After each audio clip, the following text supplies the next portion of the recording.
How much did Miami homes increase in the last 5 years? If we don't know each other, my name's Jose. I'm your resource for anything Miami real estate related.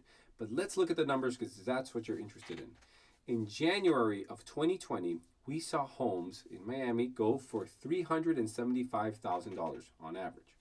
Now, that same home in 2024 was for $630,000. And in January of 2025, we're seeing that same Miami home for $670,000. So you're thinking, okay, what's the big deal? Prices went up. I already know that. What's interesting is looking at how many homes were for sale versus how many actually sold in each one of those markets, and including their rate, make a proportion. So looking at that, I gave it a percentage. So back in 2020, homes were going at about a 13% rate. So the amount that they were selling was a 13% getting out, being absorbed.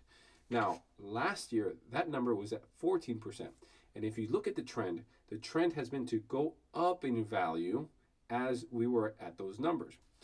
Now, this year was the first year we saw it drop down a good amount. So instead of it being at 14%, we're at 10%, meaning we're not catching up to that supply. So the supply is growing a little bit more. So what does that mean? That means that we might be shifting a little bit more into a neutral market. Will prices tank and it be a huge buyer's market and everyone be able to purchase their home?